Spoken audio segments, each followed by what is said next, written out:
Welcome to another episode of our history podcast for sleep. Tonight, we're traveling back in time to feudal Japan, specifically to the Edo period, around the year 1650. We'll be following the peaceful, methodical life of Takashi, a rice farmer, living in a small village in what is now the Niigata prefecture. As we explore his world, let the gentle rhythm of his daily routines and the quiet beauty of rural Japanese life guide you into peaceful rest. Our story begins in the pre-dawn darkness of a spring morning. The air is crisp and still, carrying the faint scent of cherry blossoms from the hills surrounding Takashi's village. In his modest farmhouse, constructed of wood, bamboo, and rice straw, Takashi slowly awakens as the first pale light begins to filter through the paper screens of his home. The house is simple but functional, with tatami mats covering the floors and sliding fusuma doors separating the rooms. Takashi is 35 years old, though the exact tracking of birthdays is not as precise in his time as it would be in later centuries. He has weathered hands, a lean build shaped by years of physical labor, and eyes that hold the quiet wisdom of someone who has learned to read the subtle signs of nature. His daily life follows patterns established by generations of farmers before him, patterns as regular and comforting as the changing of the seasons themselves. As consciousness gradually returns to him in these early morning moments, Takashi lies still for a few minutes, listening to the sounds that mark the beginning of another day. From outside, he can hear the gentle lowing of his family's single ox, a valuable animal that helps with the heavy work of rice cultivation. The soft rustle of bamboo leaves in the morning breeze creates a natural percussion that seems to synchronize with his breathing. Takashi shares his home with his wife, Yuki, their 3 children, and his elderly parents. This multi-generational arrangement is typical of farming families in feudal Japan, where the wisdom of elders is valued and the care of aging parents is considered both duty and honor. The house consists of several rooms, including a main living area, sleeping quarters, and a kitchen area with an irori, a sunken hearth that serves multiple purposes for cooking, heating, and light. Rising quietly so as not to wake his family, Takashi begins his morning ritual. He slides open the shoji screens to welcome the day's first light and performs a brief prayer at the small Shinto shrine that occupies a corner of the main room. This shrine honors both the kami of his ancestors and the agricultural deities who watch over the rice fields.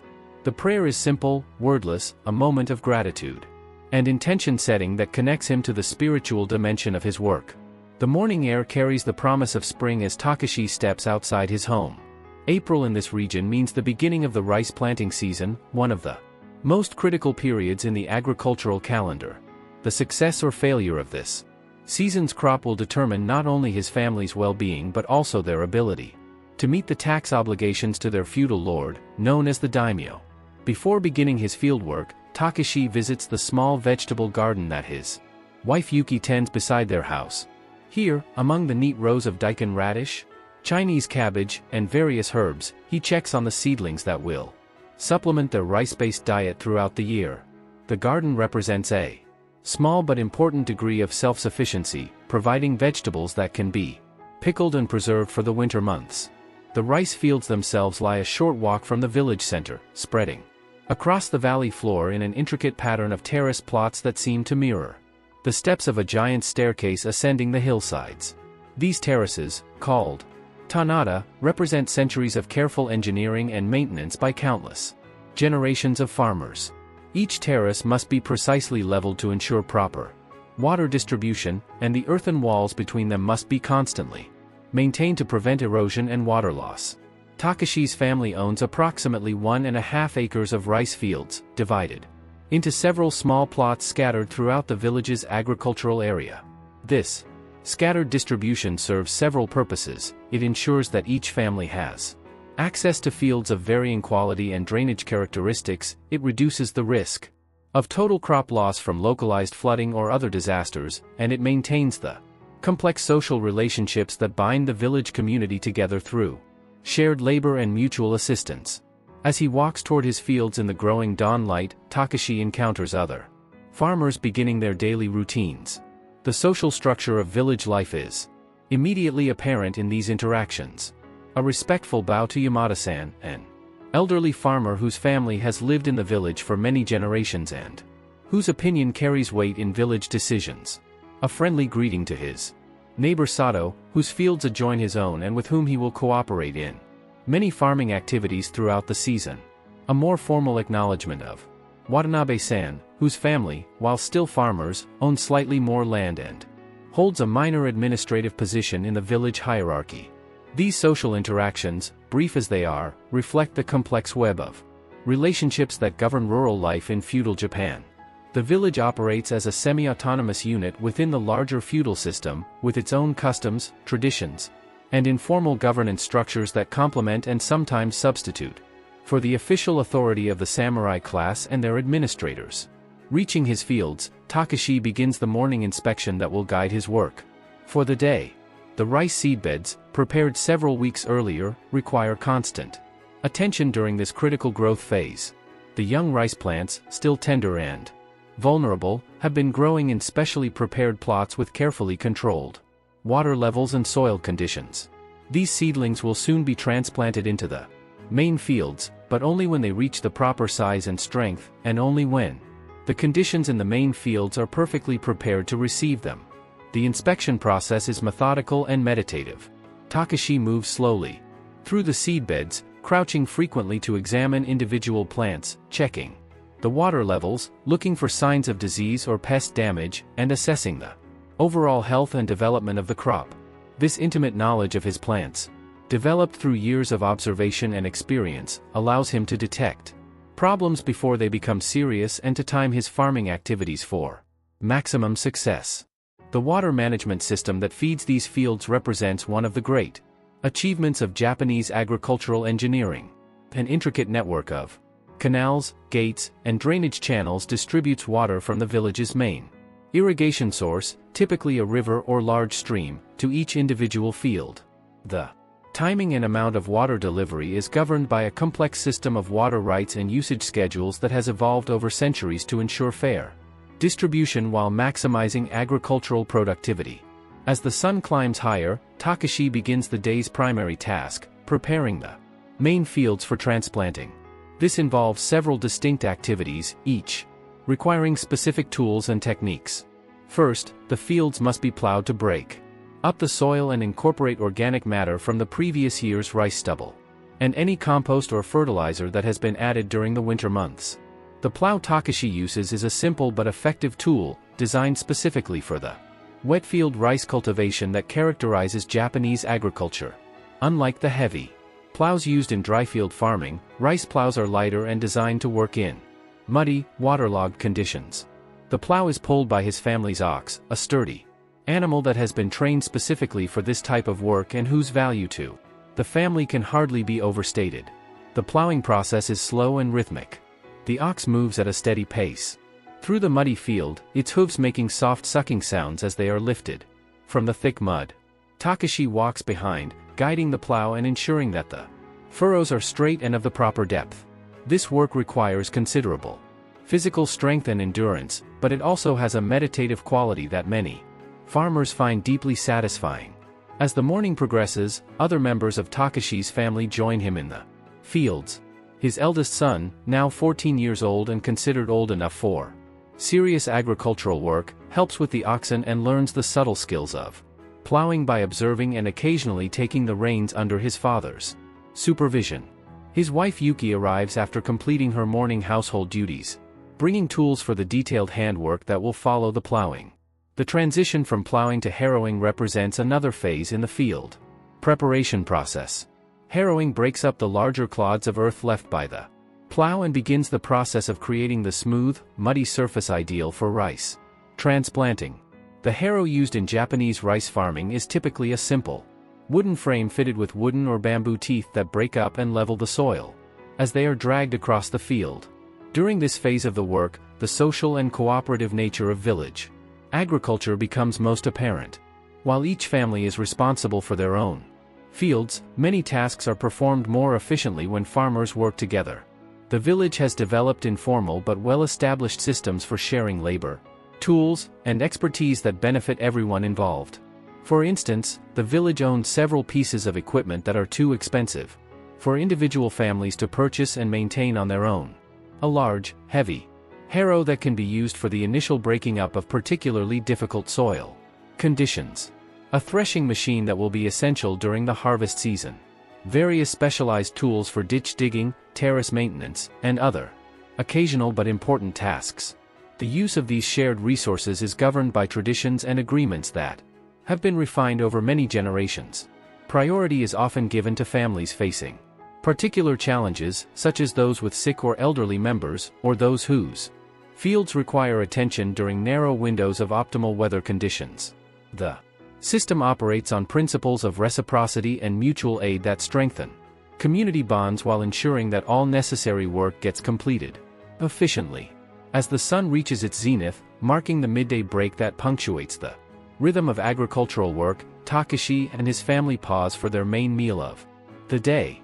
This meal, eaten in the shade of a large tree at the edge of the fields, consists primarily of rice, supplemented by vegetables from the family garden, pickled foods preserved from previous seasons, and occasionally small amounts of fish or other protein. The rice that forms the foundation of this meal represents not just sustenance but the literal fruits of the family's labor from the previous year. Each grain consumed connects the family to the cycle of seasons, work, and harvest that defines their existence. The rice is prepared simply, boiled in iron pots over wood fires, and served in wooden bowls that have been used by the family for many years. During this meal break, conversation flows easily among family members and neighboring farmers who have also paused their work. The topics range from immediate practical concerns, such as the timing of various farming activities and the sharing of tools and labor, to broader community issues, such as the planning of seasonal festivals and the maintenance of village infrastructure. These conversations serve multiple functions beyond simple social interaction. They constitute an informal but vital information network that helps farmers coordinate their activities, share innovations and techniques, and provide mutual support during challenging periods. The collective wisdom of the village, accumulated over generations of agricultural experience, is transmitted and refined through these casual exchanges. Weather, always a central concern for farmers, receives particular attention during these midday discussions. The interpretation of cloud patterns, wind directions, and other natural signs represents a sophisticated form of local meteorology, developed through centuries of careful observation. Farmers compare their observations and discuss the implications for the timing of various activities, such as the optimal date for transplanting seedlings or the likelihood of late spring frosts that could damage young plants. After the meal, the afternoon's work begins with the continuation of field preparation activities. The harrowing process continues, with particular attention paid to achieving the proper consistency and levelness of the soil surface. This work requires patience and attention to detail, as the quality of the field preparation directly influences the success of the transplanting process and, ultimately, the yield of the rice crop. The ideal soil condition for rice transplanting is often described as having the consistency of thick porridge. The soil should be thoroughly broken up and mixed with water, but not so muddy that it cannot support the young seedlings. Achieving this perfect consistency requires experience and judgment, as soil conditions can vary significantly even within a single field depending on factors such as drainage, organic matter content, and previous cropping history. During the afternoon, Takashi also attends to the maintenance tasks that are a constant requirement of rice farming. The irrigation channels that feed water to his fields require regular cleaning to remove accumulated sediment and debris. The earthen walls that separate one field from another need periodic reinforcement to prevent erosion and maintain proper water levels. The tools used in farming require sharpening, repair, and maintenance to keep them in good working condition. These maintenance activities, while less dramatic than the major seasonal tasks, like planting and harvesting, are essential to the long-term sustainability of the farming operation. A small problem with an irrigation channel, if left unattended, can quickly become a major issue that affects water distribution throughout the entire field system. A tool that is allowed to deteriorate can fail at a critical moment, when replacement or repair is not immediately possible. As the afternoon progresses toward evening, the pace of work gradually slows, reflecting both the natural rhythm of human energy and the practical considerations of working with animals and in challenging field conditions. The ox that has been working steadily throughout the day needs rest and care, including grooming, feeding, and attention to its housing for the night. The care of livestock represents a significant responsibility and expense for farming families, but also provides crucial benefits that extend beyond their direct contribution to field work. Oxen not only provide power for plowing and other heavy tasks but also produce manure that is essential for maintaining soil fertility. The careful collection, composting, and application of animal manure represents a sophisticated understanding of nutrient cycling and soil management that underlies the sustainability of traditional Japanese agriculture. Evening in the farming village brings a different set of activities and a more relaxed social atmosphere. As the day's field work concludes, farmers return to their homes to attend to household tasks, family responsibilities, and personal activities. The transition from the public space of the fields to the private space of the home marks a shift in focus from the collective work of agriculture to the individual and family concerns that provide meaning and motivation for the broader agricultural enterprise. Takashi's evening routine begins with the care of his family's animals and the securing of tools and equipment for the night. The ox is led to its shelter, fed with rice straw and other fodder that has been carefully stored from the previous harvest, and provided with fresh water. Tools are cleaned and stored in the family's tool shed, where they are protected from moisture and organized for easy access when needed for the next day's work. The family's evening meal provides an opportunity for more extended conversation and social interaction than was possible during the brief midday break. As family members gather around the irori in the main room of their house, the day's experiences and observations are shared and discussed. Children report on their activities and lessons, whether formal education in reading and writing or practical training in farming and household skills. The education of children in farming families follows patterns that balance practical necessity with cultural and intellectual development. Boys typically begin learning farming skills at an early age, starting with simple tasks like feeding animals and gradually advancing to more complex activities like field preparation and equipment maintenance. Girls learn household management, food preparation and preservation, textile production, and the cultivation of vegetable gardens. However, education extends beyond these practical skills to include literacy, numeracy, and cultural knowledge that connects the family to the broader society of which they are a part. Many farming villages maintain schools or educational programs that provide children with basic literacy and numeracy skills, knowledge of classical literature and poetry, and understanding of history and religious traditions.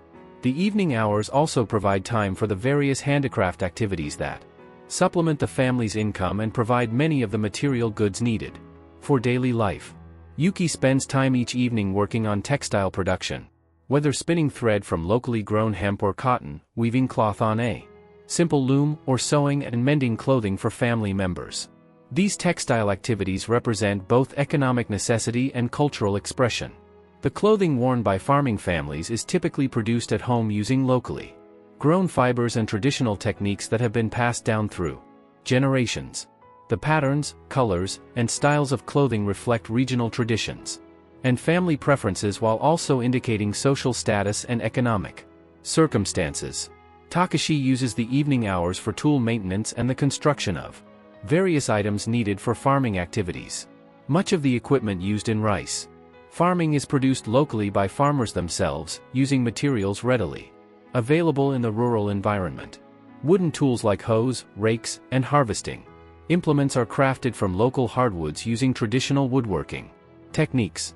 Baskets for carrying grain and vegetables are woven from bamboo or rice straw using skills that require considerable practice to master. The production of these items represents both practical necessity and cultural continuity. Each tool or household item embodies traditional knowledge about materials, construction techniques, and functional design that has been refined over many generations. The making of these items also provides a form of creative expression and personal satisfaction that enriches the otherwise demanding routine of agricultural work. As the evening progresses toward night, the family's activities gradually wind down in preparation for sleep. The irori fire is banked to provide warmth through the night while minimizing the risk of accidental fires. Bedding, consisting of futon, mattresses and quilted covers, is arranged on the tatami mats in the sleeping areas of the house. The day's clothing is folded and stored, and preparations are made for the following day's activities. The transition to sleep in a farming household reflects the close connection between human life and natural rhythms that characterizes agricultural societies. Without artificial lighting beyond the dim glow of oil lamps or candles, the family's schedule naturally aligns with the cycle of daylight and darkness. This alignment promotes the regular sleep patterns that are essential for the physical and mental health needed for demanding agricultural work. Before sleep, many farming families observe quiet rituals that connect them to spiritual traditions and provide psychological preparation for rest. These might include brief prayers at the family shrine, meditation or reflection on the day's experiences, or the sharing of stories that preserve family history and cultural traditions. The stories told in farming households often reflect the close relationship between human communities and the natural environment that surrounds and sustains them. Tales of ancestral farmers who overcame natural disasters through courage and ingenuity. Legends of spirits and deities associated with particular geographic features like mountains, rivers, and forests.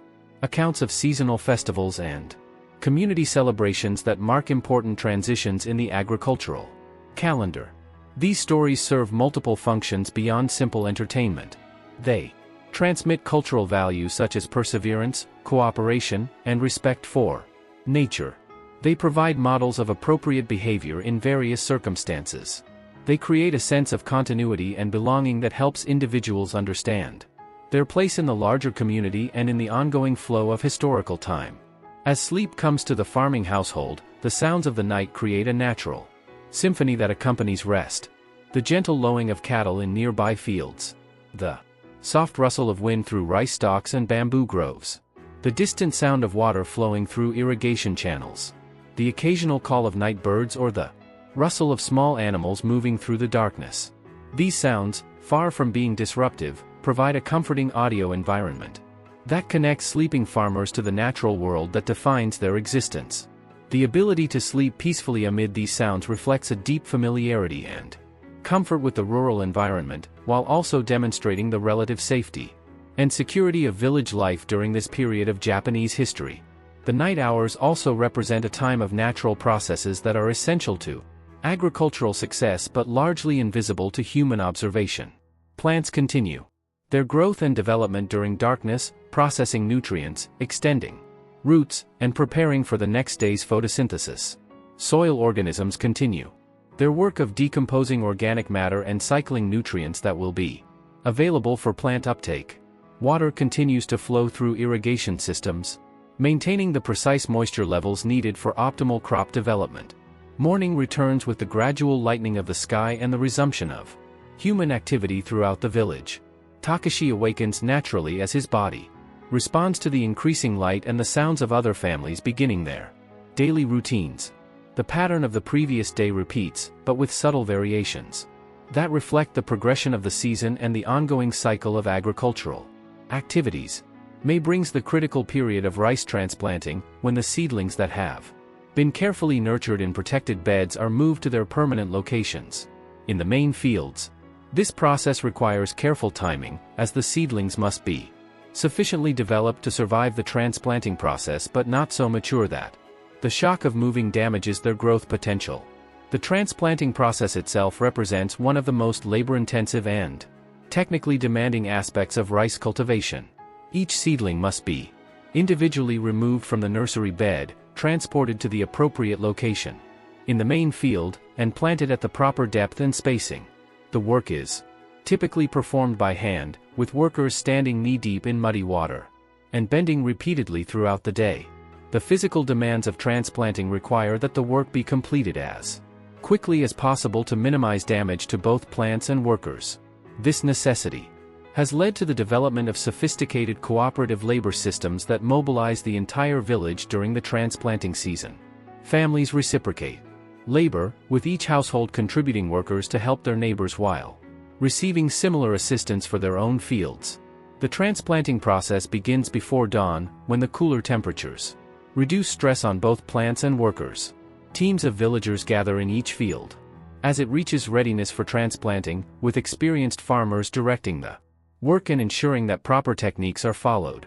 The seedlings are carefully dug from the nursery beds and bundled for transport to the main fields. In the main fields, workers arrange themselves in lines across the width of each plot, maintaining careful spacing to ensure uniform planting density.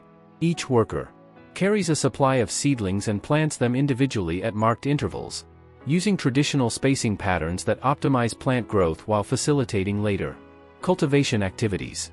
The technique of individual plant transplanting requires considerable skill and experience to perform efficiently. Workers must judge the proper depth for each plant, ensuring that roots are well covered while keeping growing points above the water surface. The spacing between plants must be consistent to promote uniform growth and facilitate later activities like weeding and harvesting. As the transplanting progresses, the social aspects of cooperative labor become evident in the conversations, songs, and informal competitions that accompany the work. Experienced workers share techniques with younger farmers, while friendly rivalries develop over the speed and quality of individual performance. These social dynamics help maintain morale during demanding physical work, while strengthening community bonds. The completion of transplanting marks a significant milestone in the agricultural calendar, representing the successful conclusion of one of the most critical phases of rice production. The sight of newly transplanted fields, with their neat rows of green seedlings arranged across the water-covered landscape, provides both aesthetic pleasure and psychological satisfaction to farmers who have invested enormous effort in reaching this point. Following transplanting, the focus shifts to the ongoing management activities that will continue throughout the growing season. Water levels must be carefully monitored and adjusted to provide optimal growing conditions while preventing problems such as fungal diseases or insect infestations. Weeding becomes a constant necessity, as unwanted plants compete with rice for nutrients and growing space. The weeding process in rice fields requires specialized techniques and tools adapted to the unique conditions of wet field agriculture. Traditional weeding tools include various types of hoes and cultivators designed to work in muddy conditions, as well as hand tools for precise work around individual plants.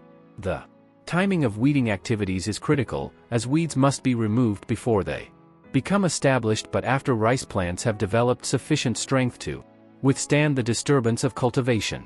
June and July bring the period of most intensive crop management, as rice plants enter their primary growth phase and approach the reproductive stage that will determine final yields.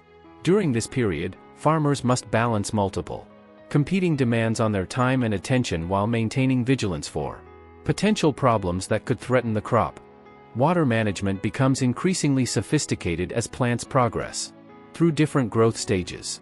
Early in the season, shallow water levels promote strong root development and tillering, the process by which individual rice plants produce multiple stems. Later, deeper water may be needed to support the increasing biomass of maturing plants while providing protection against temperature fluctuations and pest problems. The irrigation systems that support rice cultivation require constant maintenance and adjustment throughout the growing season. Channels must be cleaned of accumulated sediment and vegetation that can impede water flow. Gates and control structures must be operated according to precise schedules that coordinate water distribution among multiple fields and users. The management of these water systems reflects sophisticated understanding of hydraulic engineering principles developed through centuries of practical experience. Farmers must understand concepts such as gravity flow, water pressure, and drainage that are essential for effective irrigation while also coordinating their activities with neighbors who share the same water sources. During the summer months, Takashi's daily routine adapts to the changing demands of crop management and the challenges posed by hot weather conditions. Work typically begins even earlier in the morning to take advantage of cooler temperatures, with a longer midday break during the hottest part of the day, and a resumption of activities in the late afternoon and early evening. The summer growing season also brings increased attention to pest and disease management, as warm, humid conditions favor the development of various organisms that can damage rice crops. Traditional pest management relies primarily on cultural practices such as water management, field sanitation, and the encouragement of beneficial organisms that prey on agricultural pests. For example, the management of water levels can significantly influence pest populations by creating conditions that are unfavorable for pest reproduction while Supporting beneficial organisms. Certain insects that damage rice plants require specific moisture conditions for their life cycles, and strategic flooding or draining of fields can disrupt these cycles without affecting rice growth. The encouragement of biodiversity within and around rice fields represents another important component of traditional pest management. Farmers maintain uncultivated areas that provide habitat for beneficial insects, birds, and other organisms that help control pest populations.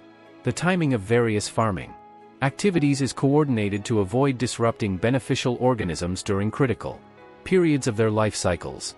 As summer progresses toward autumn, attention gradually shifts toward preparation for the harvest season.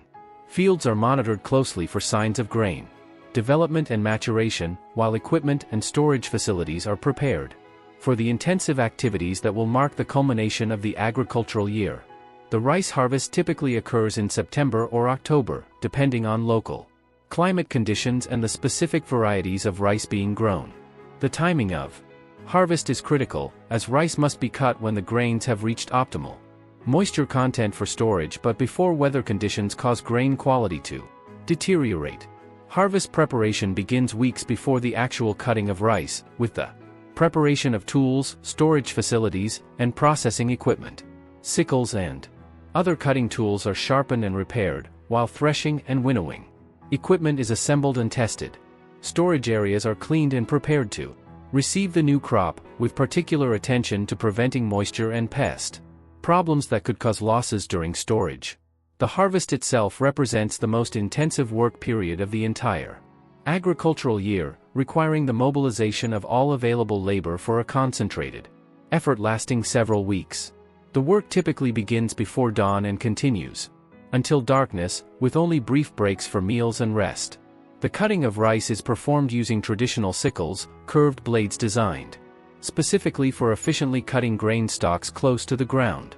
Workers move systematically through each field, cutting rice in bundles that are immediately arranged for drying. The physical demands of this work are considerable, requiring workers to bend repeatedly while maintaining the steady pace necessary to complete the harvest before adverse weather conditions develop.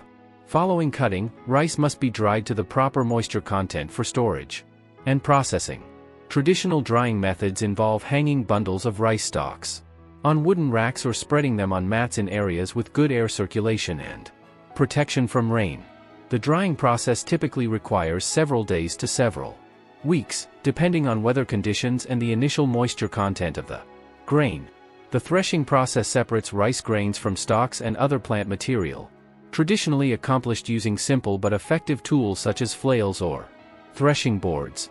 The rice stalks are beaten or trampled to release the grains, which are then collected for further processing.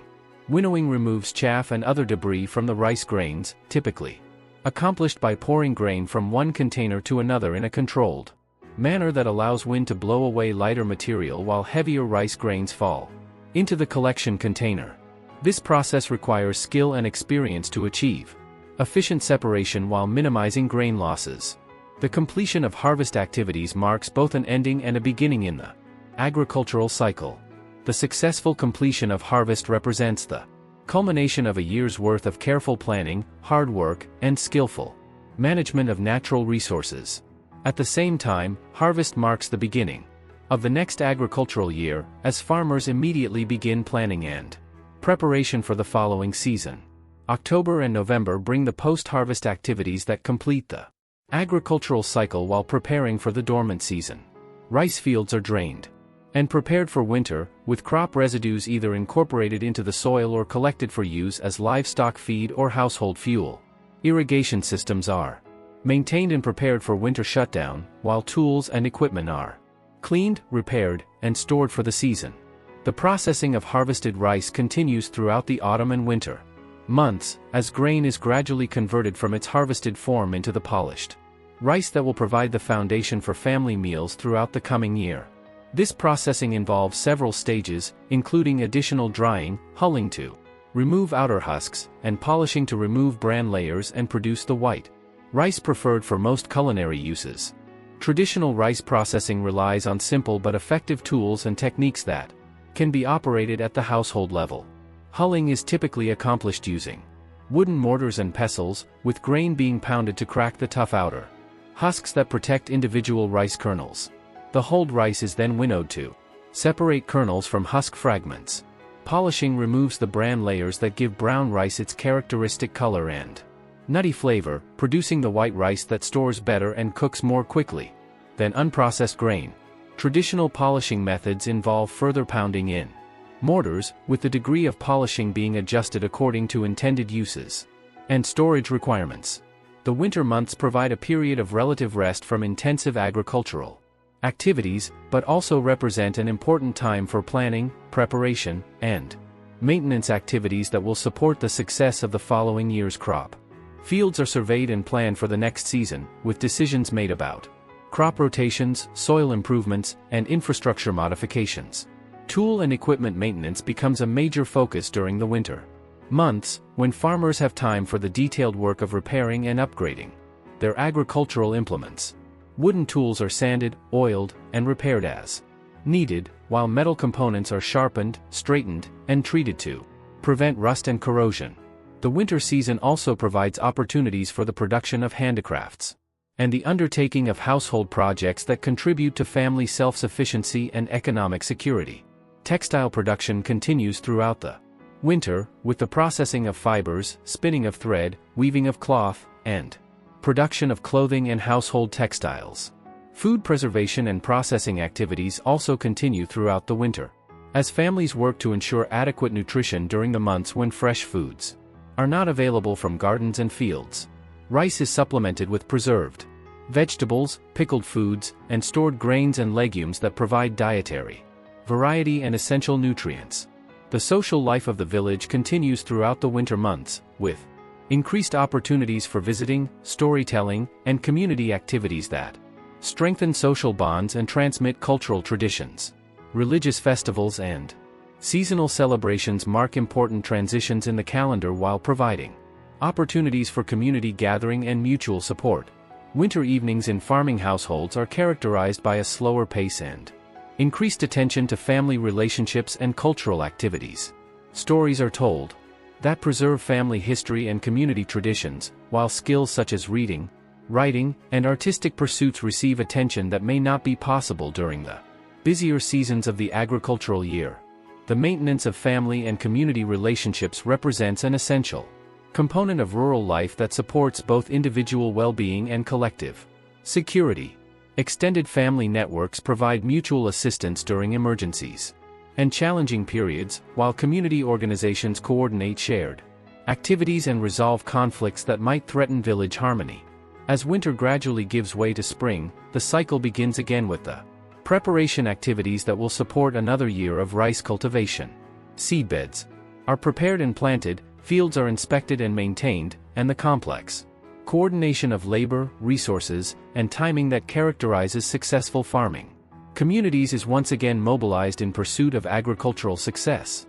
The yearly cycle of rice farming represents far more than simply the production of food, though that fundamental purpose underlies all other considerations. Rice cultivation provides the foundation for a way of life that integrates human communities with natural environments in sustainable and mutually beneficial relationships. The technical knowledge required for successful rice farming encompasses understanding of plant biology, soil science, water management, pest ecology, and weather patterns that rivals the complexity of any modern agricultural system. This knowledge is embedded in traditional practices that have been refined through centuries of experimentation and observation by countless generations of farmers. The social systems that support rice farming reflect sophisticated understanding of human organization, cooperation, and conflict resolution that enables communities to function effectively while managing the complex coordination required for successful agriculture. These systems balance individual rights and responsibilities with collective needs and goals in ways that promote both personal achievement and community welfare. The cultural traditions associated with rice farming provide meaning, identity, and continuity that connect individuals to their families, communities, and broader historical traditions. These traditions preserve and transmit essential knowledge, while also providing the psychological and spiritual support needed to sustain demanding agricultural lifestyles. the environmental sustainability of traditional rice farming systems demonstrates the possibility of productive relationships between human societies and natural ecosystems that enhance rather than degrade ecological health and stability. These systems provide models for understanding how human activities can be integrated with natural processes in ways that benefit both human communities and environmental quality. As we conclude our journey through the life of Takashi, the feudal Japanese rice farmer, we can appreciate the remarkable complexity and sophistication of his seemingly simple agricultural lifestyle. The daily routines and seasonal cycles that structure his existence reflect deep understanding of natural processes, human needs, and social relationships that enable communities to thrive in challenging environments. The patience, perseverance, and attention to detail that characterize Takashi's approach to farming provide lessons that extend far beyond agriculture. His careful observation of natural signs, his willingness to adapt to changing conditions, and his commitment to long-term sustainability over short-term gains offer wisdom that remains relevant in our contemporary world. The peaceful rhythm of rice farming, with its cycles of planting, growing, and harvesting, mirrors the natural rhythms that govern all life on Earth. In following Takashi through his yearly round of activities, we reconnect with these fundamental patterns that provide stability and meaning in an ever-changing world. Let the gentle sound of water flowing through rice paddies, the soft rustle of grain stalks in evening breezes, and the quiet satisfaction of work well done guide you into peaceful rest. In the timeless world of the rice farmer, where human effort harmonizes with natural processes, we find the deep tranquility that comes from living in accordance with the rhythms of the earth itself. Rest well, knowing that somewhere in the timeless countryside of feudal Japan, Takashi sleeps peacefully after another day of patient work in the rice fields, secure in the knowledge that tomorrow will bring another opportunity to tend the grain that sustains his family and community. In his quiet contentment, we find our own path to restful sleep, carried on the gentle currents of agricultural life that flow as steadily and soothingly as water through ancient irrigation channels.